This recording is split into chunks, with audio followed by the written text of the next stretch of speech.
Hello everyone, आप अपने प्यारे से dolphin coaching centre YouTube channel पर। और आज हम लोग बात करने वाले हैं क्लास 10 के बहुत ज़्यादा important chapter chemical reaction and equation के बारे में। इस चैप्टर में हम लोग क्या होती है केमिकल रिएक्शन, उनकी कैरेक्टरिस्टिक बैलेंसिंग सीख चुके थे। हम लोग पढ़ रहे थे type of chemical equation. Type of chemical equation में कॉम्बिनेशन रिएक्शन और डिकम्पोजिशन रिएक्शन को हम लोग कंप्लीट कर चुके हैं। इससे पहले वाले पार्ट में अगर आप लोग वो नहीं देख कर आए हैं तो प्लीज मैं आपको रिकमेंड करता हूं कि आप उन वीडियो को देख कर आए। अगर आपको डिस्प्लेसमेंट और डबल डिस्प्लेसमेंट रिएक्शन के बारे में समझना है तो आइए हम लोग स्टार्ट करते हैं। क्या होती है डिस्प्लेसमेंट रिएक्शन, और बोर्ड के पॉइंट ऑफ व्यू से प्रीवियस 25 ईयर से हम लोग ये देखना चाह रहे हैं कि कौन कौन से रिएक्शंस हैं जो बहुत ज़्यादा इंपॉर्टेंट होती हैं, जिन रिएक्शंस को करने के बाद हमें कहीं और दिमाग बदलनी पड़ेगी। मैं आपको एक गारंटी देता हूं, अगर आप इस वीडियो को पूरा देखते हैं तो डिस्प्लेसमेंट और डबल डिस्प्लेसमेंट में जितनी भी इंपॉर्टेंट रिएक्शन है, जो भी बोर्ड से क्वेश्चंस आए हैं, बोर्ड से रिएक्शंस आई हैं, वो सब आपकी यहाँ पे कंप्लीट हो जाती हैं। सो आइए स्टार्ट करते हैं अपने टॉपिक पर डिस्प्लेसमेंट रिएक्शन। देखिए, नाम से ही पता चल जाता है कि डिस्प्लेसमेंट का मतलब क्या होता है। डिस्प्लेसमेंट का मतलब होता है डिस्प्लेस करना, हटा देना। ठीक है, तो डिस्प्लेसमेंट रिएक्शन क्या होता है, हमारे पास जो कोई कंपाउंड है, सपोज करिए हमारे पास कॉपर सल्फेट है, हमारे पास एक जिंक है। तो जिंक क्या है, हाई रिएक्टिव एलिमेंट है। वो क्या करेगा, इसमें कॉपर सल्फेट में कॉपर को डिस्प्लेस करेगा। आप ऐसे समझ सकते हैं इसको, अपनी लाइफ से तो जोड़ सकते हैं। सपोज करिए अपनी क्लास में बैठे हुए हैं, आपका कोई दोस्त है, वो अपनी फ्रेंड के साथ बैठा हुआ है। ठीक है, आप गए और आप उससे ज्यादा ताकतवर हैं, तो आपने क्या किया, अपने दोस्त को उठाया, वहां से हटा दिया और आप उसकी फ्रेंड के साथ जाके बैठ जाते हैं। That is the displacement reaction. क्योंकि आप ताकतवर हैं, आप हाई रिएक्टिव हैं, तो आपने उस बेचारे लेस रिएक्टिव को वहां से हटा दिया और आप वहां पे बैठ जाते हैं। This is the displacement reaction. तो डिस्प्लेसमेंट रिएक्शन क्या होता है, high reactive element less reactive element को डिस्प्लेस करता है।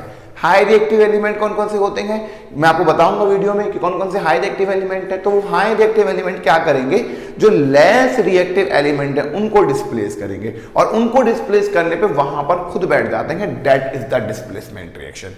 समझते हैं एक बार क्या होता है, a chemical reaction in which high reactive element displace करेगा लेस रिएक्टिव एलिमेंट को। एक ऐसी केमिकल रिएक्शन जिसमें हाई रिएक्टिव एलिमेंट डिस्प्लेस कर देता है लेस रिएक्टिव एलिमेंट को, that is the displacement reaction. Example देखते हैं कौन कौन सी रिएक्शन हमारी इंपॉर्टेंट हो जाती हैं। तो पहला आता है हमारा यहाँ पर copper sulphate. Copper sulphate blue colour का होता है एक्व सॉल्यूशन में। अगर हम कॉपर सल्फेट में जिंक डालते हैं which is silvery white colour, तो जिंक क्या करेगा, इस कॉपर की जगह पे जाके बैठ जाएगा और यहां पर हमारा बनकर आएगा जिंक सल्फेट, जो एक कलरलेस सॉल्यूशन होता है। और जिंक सल्फेट बनेगा तो कॉपर यहां से अलग निकल जाएगा। मैंने आपको बताया था, सपोज ये आप हैं, ये आपका दोस्त है, ये उसकी फ्रेंड है, तो आप गए और अपने दोस्त को से हटा दिया, आप यहां पे खुद बैठ गए और जो आपका दोस्त है वो अलग जाके बैठ गया। That is the displacement reaction. Dear students, तो इसमें क्या होता है, इसमें आपसे ये पूछ लेता है, कलर को लेकर क्वेश्चन आ जाता है कि एक कंपाउंड था X, उसकी रिएक्शन हमने Y से कराई, एक कंपाउंड Z बन जाता है और उसमें X कंपाउंड बाहर निकल जाता है। तो बताइए इनका कलर क्या रहा होगा, कौन सी रिएक्शन होगी। तो आपको ध्यान रखना होगा कि कॉपर सल्फेट जो होता है that is a blue colour solution. उस कॉपर सल्फेट में जब हम जिंक को डालते हैं जो कि एक सिल्वरी व्हाइट कलर का होता है, तो कॉपर सल्फेट में जिंक डालने से जिंक क्या करता है, कॉपर को डिस्प्लेस करता है। और ये क्वेश्चन आता है बोर्ड एग्जाम में कि डिस्प्लेस करेगा, तो यहां से कॉपर हटेगा और जिंक सल्फेट बन जाएगा। जो ब्लू कलर का सॉल्यूशन था, अब वो सॉल्यूशन कलरलेस हो जाता है जब जिंक डाल देते हैं, और कॉपर वहां से रेड ब्राउन अलग निकल जाता है। That is the displacement reaction. Second one of the important reaction copper sulphate में ही आयरन की आ जाती है स्टूडेंट्स, कि आयरन को अगर हम कॉपर सल्फेट में डालते हैं, copper sulphate is a blue colour solution, और अगर मैं इसमें आयरन डालता हूं that is a grey colour, तो आयरन भी क्या करेगा, आयरन इस कॉपर से हाई रिएक्टिव है, तो आयरन जाएगा और इस कॉपर को वहां से डिस्प्लेस कर देगा, खुद आयरन सल्फेट बनाएगा, कॉपर अलग निकल जाएगा, और जो ब्लू कलर का सॉल्यूशन था now converted into the greenish solution में कन्वर्ट जाता है। That is the displacement reaction. Third one is the sodium which is aqueous solution. हमने इसे वाटर में डालते हैं, सोडियम को जैसे ही वाटर में डालेंगे तो आपको पता है वाटर में होता है, एक होता है OH नेगेटिव, एक होता है आपका H पॉजिटिव। तो Na हमारा पॉजिटिव होता है, OH नेगेटिव से कंबाइंड होकर NaOH बनाएगा, H2 यहां से निकल जाएगा। That is the displacement reaction. तो displacement reaction means when high reactive element displace the less reactive element, that is the displacement reaction. और 1, 2, 3 are the most important reaction for the displacement reaction for your board exam view. Now अब हम लोग बात करते हैं displacement. हमें समझ में आता है कि हाई रिएक्टिव लेस को हटाएगा, खुद बैठ जाएगा, दैट इज डिस्प्लेसमेंट। अब हम समझते हैं डबल डिस्प्लेसमेंट क्या होता है। डबल डिस्प्लेसमेंट रिएक्शन की अगर हम बात करते हैं तो डबल डिस्प्लेसमेंट रिएक्शन में क्या होता है, कोई भी कंपाउंड है, हमारे पास दो कंपाउंड होंगे इसके अंदर, एक कंपाउंड ये हो गया, एक कंपाउंड ये हो गया। दोनों कंपाउंड के अपने आयंस होंगे। आयंस मतलब क्या होता है, कंपाउंड होता है तो उसमें एक पॉजिटिव पार्ट होता है जिसको हम कैटायन बोलते हैं, एक नेगेटिव पार्ट होता है जिसको एनायन बोलते हैं। तो जैसे हमारे पास सिल्वर है तो सिल्वर में हमारा Ag जो है एक कैटायनिक पार्ट हो गया, जो हमारा NO3 है वो एक एनायनिक पार्ट हो गया। ऐसे ही HCl में H एक कैटायनिक पार्ट हो गया, Cl एक एनायनिक पार्ट हो गया।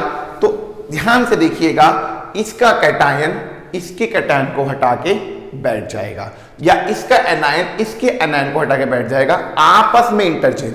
इसका कैटायन इसके एनायन से लग जाएगा, इसका कैटायन इसके एनायन से लग जाएगा, और न्यू कंपाउंड का formation, that is double. Double displacement में एक सिंगल डिस्प्लेस कर रहा था, डबल डिस्प्लेसमेंट में इसका कैटायन इसको डिस्प्लेस करेगा और इसका एनायन इसको डिस्प्लेस करेगा, और आपस में कैटायन और एनायन डिस्प्लेस होंगे, that is a double displacement reaction. तो इसका Ag इसके H को हटा के क्लोरीन से लगेगा, that is AgCl।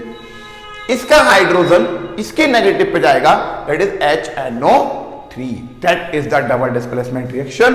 The double displacement reaction occur कब होता है, जब पॉजिटिव और negative ion of two ionic compound, हमारे पास दो आयोनिक कंपाउंड हैं, दोनों आयोनिक कंपाउंड के जो आयन हैं वो इंटरचेंज होते हैं डियर स्टूडेंट्स, और इंटरचेंज होने से एक न्यू कंपाउंड का फॉर्मेशन होगा। और एक बात ध्यान रहे, double displacement reaction aqueous solution में देखने को मिलती है। और एक बात मैं बताता हूं, जब भी डबल डिस्प्लेसमेंट रिएक्शन होगी उसमें या तो आपका साल्ट का फॉर्मेशन होगा, यानी कि तो न्यूट्रलाइजेशन रिएक्शन होगी, या प्रेसिपिटेट का फॉर्मेशन होता है, प्रेसिपिटेट रिएक्शन होगी। तो डबल डिस्प्लेसमेंट में दो होते हैं, या तो वो बनेगा उसमें हमारा न्यूट्रलाइजेशन रिएक्शन, न्यूट्रल साल्ट बनेगा। न्यूट्रलाइजेशन रिएक्शन मतलब साल्ट बनना, न्यूट्रल साल्ट बनना, या फिर प्रेसिपिटेट रिएक्शन होगी, प्रेसिपिटेट का फॉर्मेशन होगा। मैंने आपको पहले वीडियो में बताया था, जैसे हमारे पास AgNO3 है, HCl डाला तो AgCl बना, that is a salt. NaOH react with ammonium chloride. अब देखिए इसमें क्या होगा, Na इस Cl के पास जाएगा, NH4OH के पास जाएगा, और दोनों अपने आयन को डिस्प्लेस करेंगे, that is the double displacement. यहां पे देखिए NaOH HCl है, Na इस Cl के पास जाएगा, H इस OH के पास जाएगा, H2O अलग, NaCl अलग, that is the displacement reaction. यहां पे देखिए Ag और NO3 है, Na और Cl है, Na इसके पास जाएगा, AgCl के पास जाएगा, AgCl अलग। और ये, और मैंने आपको बताया था कि इन रिएक्शन तो प्रेसिपिटेट बनेगा या साल्ट बनेगा, तो प्रेसिपिटेट का एरो क्या होता है, डाउनवर्ड, तो that is a precipitate reaction. ऐसे ही BaCl2 सोडियम सल्फेट से, तो बेरिलियम सल्फेट के साथ सोडियम क्लोरीन के साथ NaCl अलग हो जाएगा, और you have to balance that the reactions, reaction को बैलेंस भी कर लेना। So this is all over about the displacement reaction, double displacement reaction. अब रात के काफी 3 बज चुके हैं, मैं इस वीडियो को शूट कर रहा था आप लोगों के लिए। सो थैंक यू एवरीवन, और आपका बहुत बहुत धन्यवाद। हमारे पहले 100 सब्सक्राइबर की फैमिली कंप्लीट हो चुकी है, इसके लिए आपका बहुत बहुत धन्यवाद। इसी तरह से अगर आपका प्यार मुझे मिलता रहा तो मैं आपके लिए important topic with important reactions को, केमिस्ट्री, फिजिक्स, बायो को आपकी बहुत इजी बनाऊंगा।